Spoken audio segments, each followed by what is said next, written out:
Hello friends, MKS technology में आपका स्वागत है। आज की जो वीडियो रहेगी वो बड़ी स्पेशल रहेगी। इस वीडियो में मैं आपको ऐसी चीज़ बताऊंगा कि सपोज करो आप आप मोबाइल में लाइन में नए हो या ऑलरेडी इस लाइन में पहले से काम कर रहे हो, लेकिन मोबाइल के अंदर जो स्कीमेटिक डायग्राम होता है उनकी सप्लाई की आपकी नॉलेज नहीं है। आप मोबाइल रिपेयर नहीं कराते, किसी से करवाते हो, खुद नहीं रिपेयर कर पाते क्योंकि आपको ये नहीं पता कि कौन सी सप्लाई कब चेक करनी है, कैसे चेक करनी है। कोई भी सेक्शन हो, सबकी बात कर रहा हूँ मैं, स्पेशल एक सेक्शन की बात नहीं कर रहा, सभी सेक्शन की बात कर रहा हूँ मैं। तो मैं आपको आज ऐसी ट्रिक बताऊंगा कि मोबाइल में कोई भी प्रॉब्लम आ रही हो, कोई भी XYZ कोई प्रॉब्लम आ रही हो, आपको चार चीज़ें चेक करनी है। वो चारों चीज़ चेक करने के बाद आप किसी भी मोबाइल को ठीक कर सकते हो कोई प्रॉब्लम के लिए। लेकिन इसके लिए आपको ये पूरी वीडियो देखनी पड़ेगी, तभी समझ में आएगा। अगर आप मेरे चैनल पर नए आए हो तो प्लीज़ चैनल को सब्सक्राइब करें, लाइक करें, शेयर करें और बेल वाले आइकन को जरूर दबाएं। मैं इस वीडियो में आपको ऐसी ट्रिक बताऊंगा कि मान लो आपने किसी इंस्टीट्यूट से कोर्स किया है और उस वहाँ पे आपने आपको स्कीमेटिक डायग्राम की रीडिंग बताई है, लेकिन आपकी रीडिंग की वजह से दिमाग में खिचड़ी पक गया, आपको समझ में नहीं आ रहा कि कहाँ स्टार्ट करना है, कैसे करना है, कौन सी सप्लाई इनपुट होगी, कौन सी आउटपुट होगी, आपको समझ में नहीं आ रहा। तो इस वीडियो से क्या आप कोई भी फ़ोन के अंदर कोई प्रॉब्लम आ रही है XYZ, उसको आप ठीक कर सकते हो, चाहे आप इस लाइन में नए हो या इस लाइन में पुराने हो। तो स्टार्ट करते हैं वीडियो। तो मैं आपको पहले प्रिंसिपल समझाता हूँ कि किसी भी आईसी का प्रिंसिपल होता क्या है, क्या क्या रिक्वायरमेंट होती है। अगर आपको ये चीज़ मालूम पड़ गई तो कोई भी आप सेक्शन को चेक कर सकते हो।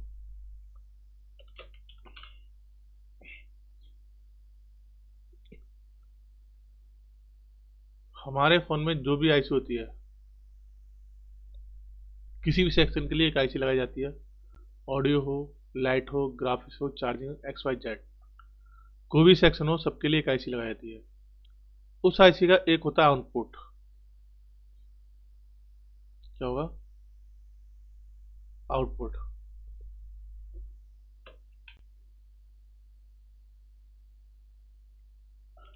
एक होता है आउटपुट,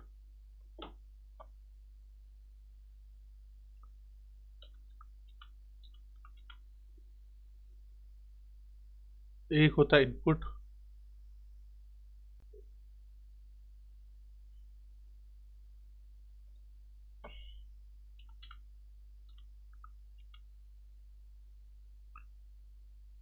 एक होता है कंट्रोल लाइन,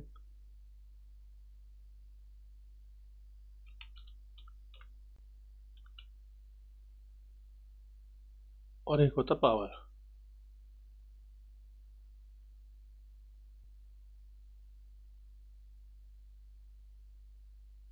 पावर कोई भी आईसी हो, यही चार चीजें मिलेंगी आप फोन उस आईसी के अंदर, आउटपुट, इनपुट, कंट्रोल, पावर। ठीक है। अब आउटपुट, इनपुट, कंट्रोल, पावर है क्या, पहले इसको समझ लेते हैं। सपोज करो हमारी ये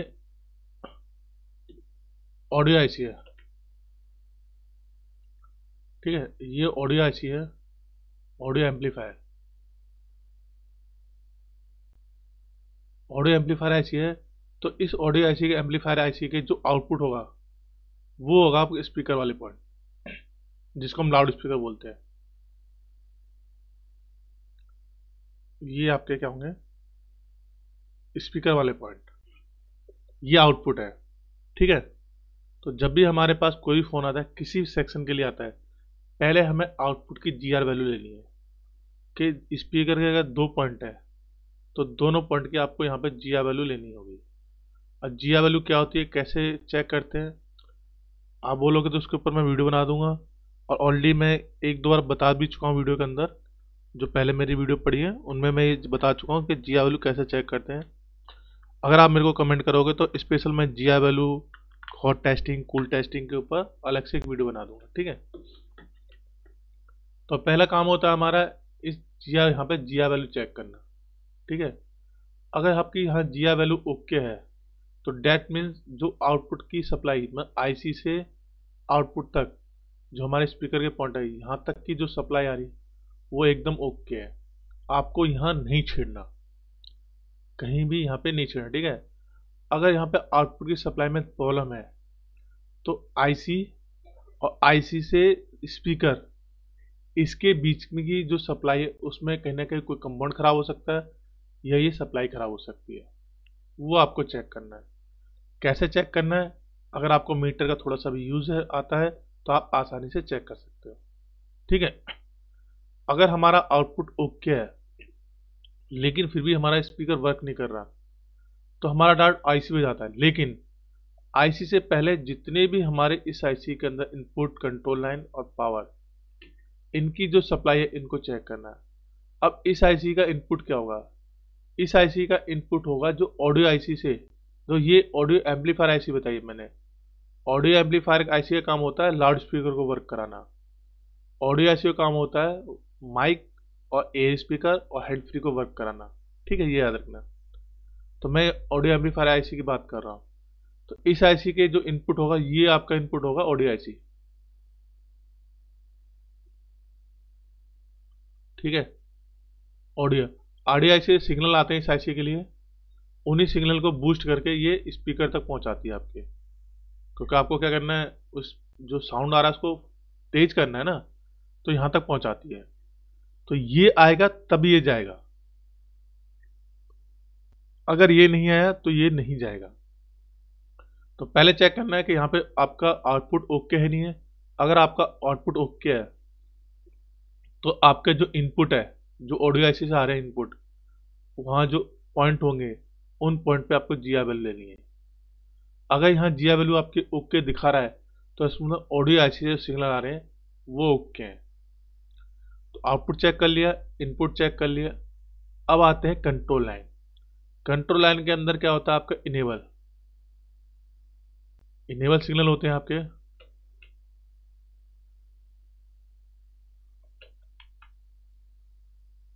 मेरा माउस थोड़ा सा प्रॉब्लम कर रहा है।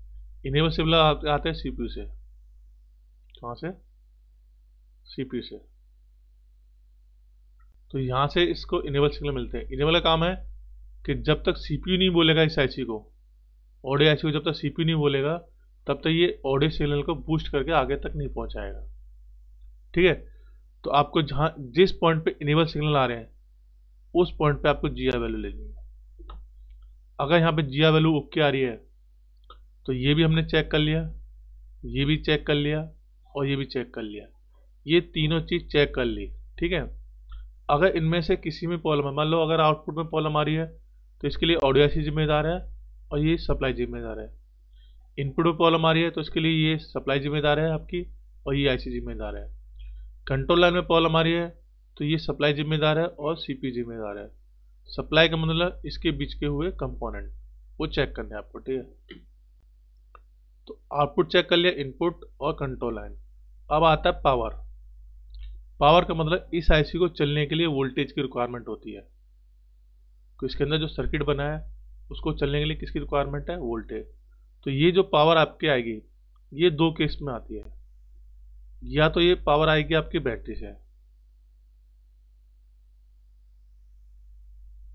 या फिर ये पावर आएगी आपकी पावर आईसी से। कंडीशन कुछ भी हो सकती है।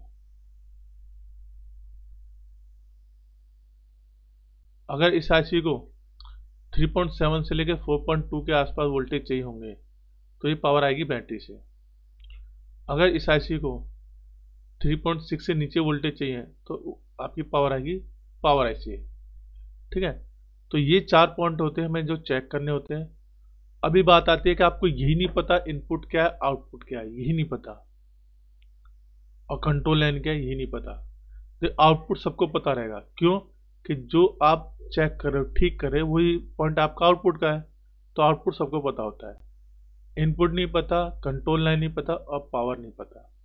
तो आपको क्या करना है, सभी की जिया, जितनी भी आपके आईसी के अंदर जितनी भी इनपुट सप्लाई हो रही है आउटपुट को छोड़ के, उन सबकी जिया वैल्यू लेनी है। उन सबकी क्या लेनी है? जिया वैल्यू लेनी है। अगर सभी की जिया वैल्यू ओके है लेकिन फिर भी आपका आउटपुट वर्क नहीं कर रहा तो आपको इस आईसी पे वर्क करना है, ठीक है। इस आईसी पे वर्क करना है। अगर आपने ये आईसी भी चेंज कर दी, ये आईसी भी चेंज कर दी तब भी सेम प्रॉब्लम आ रही है। तो इसका मतलब आपकी सप्लाई ओके है इनपुट की और कंट्रोल लाइन की, लेकिन उसमें से सिग्नल नहीं आ रहे। क्या नहीं आ रहे? सिग्नल। अब किस आईसी को पहले चेंज करें? तो दोस्तों सिग्नल को चेक करने के लिए एक मशीन आती है जिसको हम डीएसओ कहते हैं। डीएसओ मशीन होती है जिससे हम सिग्नल चेक करते हैं, लेकिन सभी के हाथ में डीएसओ मशीन खरीदने के पैसे नहीं होते। डीएसओ मशीन आपकी समथिंग 40,000 के आसपास आती है। उसका काम होता है सिर्फ फ्रिक्वेंसी और सिग्नल को चेक करना। ठीक है। अब हमारे पास ये जो सप्लाई है जो आ रही है ये तो ओके है, लेकिन इसके अंदर सिग्नल आ रहे नहीं आ रहे ये हमें पता नहीं है। मतलब इसके अंदर सिग्नल आ रहे नहीं इन दोनों के अंदर, तो पावर तो हमें मालूम पड़ जाएगा, वोल्टेज चेक कर लेंगे, लेकिन इन दोनों के अंदर जो ऑडियो सिग्नल आ रहे हैं कि नहीं आ रहे ये नहीं पता। सीपीयू से जो कमांड आ रही है नहीं आ रही ये हमें नहीं पता। तो उसके लिए क्या चाहिए होता है? DSO supply. तो या तो आप 40,000 रुपये की डीएसओ सप्लाई खरीदो, या फिर आपके पास दो ऑप्शन है। पहला ऑप्शन, सॉरी एक ही ऑप्शन है, एक दो जैसे आप कर सकते हो। पहला कि ये जो एक आपके पास ऑडियो आईसी है और एक आपका सीपीयू है। दो ऑप्शन है, या तो डीएसओ सप्लाई से इन दोनों के सिग्नल चेक करो फिर एनआईसी पे वर्क करो। दूसरा ऑप्शन ये है कि पहले से ऑडियो आईसी को चेंज करके देख लो, सेम प्रॉब्लम आ रही है तो आप सीपीयू वर्क करो। ऑडियो आईसी आपकी 30-40 रुपए की आ जाएगी है, और सीपीयू वर्क करना तब भी पड़ेगा लास्ट में। चाहे डीएसओ सप्लाई से मशीन से चेक करके सीपीयू रिबोल करो, या फिर आपको एक आइडिया हो गया कि भाई मैंने ऑडियो आईसी चेंज कर लिए है, प्रॉब्लम मेरी सीपीयू के अंदर है, वैसे चेक कर सकते हो। तो चाल डीएसओ की जो रिक्वायरमेंट पड़ती है फोन के अंदर 0.1% पड़ती है, क्योंकि उससे हम सीपीयू के सिग्नल चेक करते हैं और किसी यूज के लिए आपकी डीएसओ यूज नहीं होती, सिर्फ सीपीयू के सिग्नल चेक करने होते हैं, फ्रिक्वेंसी चेक करनी होती है, और वो केस बहुत कम होता है। लेकिन जब हमको इसकी इनपुट हमने देख ली, जीआर वैल्यू चेक कर ली कि इसकी जीआर वैल्यू ओके है, डेट मीन सीपीयू से सप्लाई ओके आ रही है, लेकिन फिर भी हमारा वर्क नहीं कर रहा, तो हो सकता है सीपीयू ने जो कमांड दी वो इस आईसी के अंदर नहीं आ रही हो। तो उसके लिए या तो हम डीएसओ से सप्लाई को चेक करेंगे कमांड को आ रही है नहीं आ रही, या फिर डायरेक्टली सीपीयू को रिवोल्व कर देंगे, प्रॉब्लम सॉर्ट आउट। यही होगा, आपको डीएसओ लेने की जरूरत नहीं है। ओके, अब इसको जरा स्कीमेटिक में समझ लेते हैं। जैसे मेरा MI5A फोन है जो हमने ऑडियो सेक्शन समझा था, ये मेरा जैक है। ओके, यहाँ पे क्या होता है, सब बोर्ड में आपका मेन लाउड स्पीकर लगा होता है, उसकी सप्लाई इस जैक में आती है। तो इसको समझ लेते हैं। ये मेरा जैक है, तो यहाँ जब देखोगे आप, ये देखो स्पीकर लिखा आउटपुट, ये जैक है, ये दोनों सप्लाई हमारी ऑडियो एम्पलीफायर आईसी से आ रही है। तो इसको जरा ट्रेस कर लेते हैं।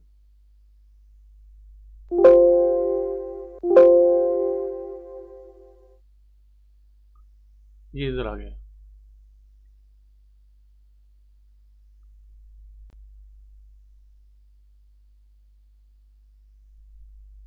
थोड़ा मैं जूम कर देता हूँ ताकि आपको थोड़ा समझ में आए। देखो ये सप्लाई आउटपुट है जो मेरे स्पीकर के जो पॉइंट है वहां तक जा रही है। अगर उस स्पीकर के दोनों पॉइंट पे मेरी जीआर वैल्यू ओके है, तो डेट मीन इस आईसी से वहां तक की सप्लाई ओके, कोई प्रॉब्लम नहीं है। ठीक है, यहाँ मेरे को चेक करने की जरूरत नहीं है। अब या तो प्रॉब्लम इस आईसी के अंदर है या फिर इसके इनपुट सेक्शन में है। ठीक है, अब इनपुट सेक्शन में क्या क्या सप्लाई है देखो। अभी जब इस आईसी को आप गौर से देखोगे, 1 2 3, ये 3 सप्लाई इस आईसी के अंदर आ रही है। ये कोई सप्लाई आईसी के अंदर नहीं आ रही है, आईसी निकल के आईसी के अंदर ही हो रही है, ये भी, और ये कैप्चर कर रखा है ग्राउंड, और एक सप्लाई ये आ रही है। तो 1 2 3 4, ये 4 सप्लाई इस आईसी के अंदर आ रही है, इसको छोड़कर। तो आपको यही नहीं पता इसके अंदर इनपुट कौन सा, आउटपुट कौन सा है, कंट्रोल लाइन कौन सी है, तो छोड़ दो, समझ में नहीं आ रहा तो इग्नोर करो। अब करना क्या उसके लिए, अगर आपको समझ में नहीं आ रहा, इग्नोर करने का मतलब ये नहीं है कि आप फोन को छोड़ दो। इग्नोर करने का मतलब मुझे नहीं मालूम, अब टेस्ट कैसे करना है। अगर मुझे नहीं पता तो पता है तो आप टेस्ट कर लोगे कि इनपुट क्या है, कंट्रोल लाइन कौन सी है, और पावर की सप्लाई कौन सी है।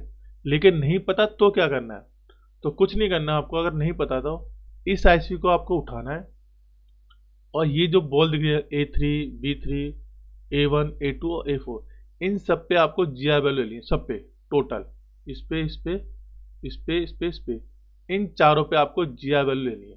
ठीक है, जब अगर इन चारों की जीआर वैल्यू ओके है, इन चारों की जीआर वैल्यू ओके है, तो आपको क्या करना है, इस आईसी पे ही वर्क करना है। ठीक है, याद रखना, पावर जब भी आती है वो पावर आईसी से या बैटरी से आएगी, कंट्रोल लाइन आपके सीपीयू से आएंगे, और इनपुट सिग्नल वहां से आएंगे जिस आईसी पे वो वर्क कर रहा है। जैसे मान लो ये ऑडियो सेक्शन में वर्क कर रही है, ऑडियो एम्पलीफायर आईसी, तो ऑडियो सिग्नल आएंगे हमारे ऑडियो आईसी से। ठीक है, अगर वो नहीं समझ में आ रहा तो उसके लिए भी मैंने आपको बता रहा हूँ कैसे करना है। समझ में आए तो अच्छी बात है, नहीं आता तो कोई दिक्कत नहीं है। ठीक है, तो 1 2 3 4 5 ये 5 पॉइंट है, हमारी 5 वॉल है। इन पांचों वॉल पे हमें जीआर वैल्यू लेनी है। अगर इन पांचों पॉइंट की जीआर वैल्यू ओके है तो डायरेक्ट हम इस आईसी को चेंज कर सकते हैं। मतलब हम इस आईसी के अंदर फॉल्ट हो सकता है, लेकिन उससे पहले इस आईसी से अटैच जितने भी कंपाउंड है उनको भी चेक करना है। जैसे यहाँ कैपेसिटर लगा हुआ है, यहाँ कैपेसिटर लगा है और यहाँ कैपेसिटर लगा है, इन सभी को कैपेसिटर को चेक करना है आपको कि ये खराब तो नहीं है। उसके बाद ही आपको आईसी को चेंज करना है। अब मैंने आईसी चेंज कर दी तब भी सेम प्रॉब्लम है। इसका मतलब इन 1 2 3 4 इन चारों सप्लाई की सप्लाई तो ओके है, लेकिन इनमें से जो सिग्नल आ रहे हैं, कमांड आ रहे हैं, उसमें कहीं ना कहीं प्रॉब्लम है। और सिग्नल और कमांड हमेशा आईसी से आती है, बीच का कंपाउंड उसके लिए जिम्मेदार नहीं होगा। आपका कंपाउंड जिम्मेदार बीच का नहीं होगा, आईसी से आएगी। अब हमें करना है एक एक सप्लाई को चेक करना कि सप्लाई जा कहाँ रही है।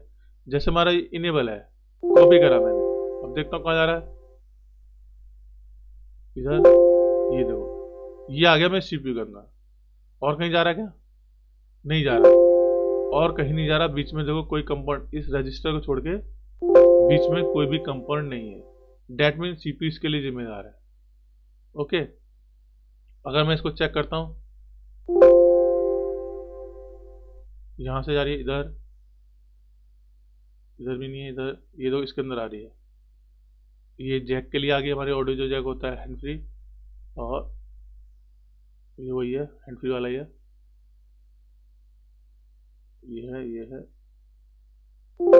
ये देखो मेरी ऑडियो आईसी, देखा ना, वो सीडीसी का मतलब होता है ऑडियो आईसी। ये ऑडियो आईसी के अंदर आ रही है, मतलब जीआर वैल्यू मेरी ओके है, तो इसका मतलब मेरी आईसी जिम्मेदार है। अब मेरे को सीधा आईसी पे ही वर्क करना है। अब ये दोनों सप्लाई जा रही है ऑडियो आईसी में, ये जा रही है सीपीयू में, और ये वीपीएच पावर ये हमारे आ रहा है बैटरी से। तो बैटरी से वीपीएच पावर तो आ रही है। अब ये सप्लाई तो खराब होगी नहीं, क्योंकि फोन आपका ऑन हो रहा है। ऑन होने का मतलब वीपीएच पावर मेरी ओके है, तभी फोन मेरा ऑन हो रहा है। अब या तो ये जो आईसी हमारी ऑडियो आईसी खराब है, या फिर सीपीयू खराब है। अब दो कंडीशन है, या तो डीएसओ मशीन लेके इन जो रजिस्टर पे, इन पे आप फ्रिक्वेंसी चेक करो, सिग्नल चेक करो डीएसओ मशीन से। 40,000 रुपये डीएसओ मशीन खरीदो और फ्रिक्वेंसी चेक करो। ठीक है, या फिर क्या है कि आपको पहले ये ऑडियो आईसी की एचआरसी कर दो भाई, 40-50 रुपये के 100 रुपये क्या जाएगी मैक्सिमम। ऑडियो आईसी की एचआरसी कर दो, उसके बाद ये सेम प्रॉब्लम है तो सीपीयू की एचआरसी है फाइनल, और कुछ नहीं है मोबाइल के अंदर, डेट्स इट। और सब में यही दिक्कत होगी, सारे सेक्शन में यही होगा, चाहे लाइट सेक्शन हो, ग्राफिक्स हो, टच हो, डिस्प्ले कोई भी हो, XYZ सब में यही चीज होती है। आउटपुट चेक करना है आपको, इनपुट चेक करना है आपको, कंट्रोल लाइन चेक करनी है और पावर चेक करनी है। नहीं पता तो एक एक करके सबकी जीआर वैल्यू ले लो। अगर सबकी जीआर वैल्यू ओके है तो जो मेन आईसी है, मेन आईसी इसमें ये है, इसकी एचआरसी कर दो। एचआरसी करने के बाद भी सेम प्रॉब्लम है, तो जो सप्लाई इसके अंदर इनपुट हो रही थी उस सप्लाई से जुड़ी हुई आईसी की एचआरसी करनी पड़ेगी आपको एक एक करके। कुछ नहीं करना, कोई इसमें डायग्राम की आपको सप्लाई नहीं समझनी, कुछ नहीं समझना। ठीक है, तो अगर आपको ये वीडियो अच्छी लगे हो, इस वीडियो से कुछ भी सीखने को मिला हो, तो प्लीज लाइक करें, शेयर करें और सब्सक्राइब करें, और बगल में जो घंटे का आइकन है उसको जरूर दबाएं।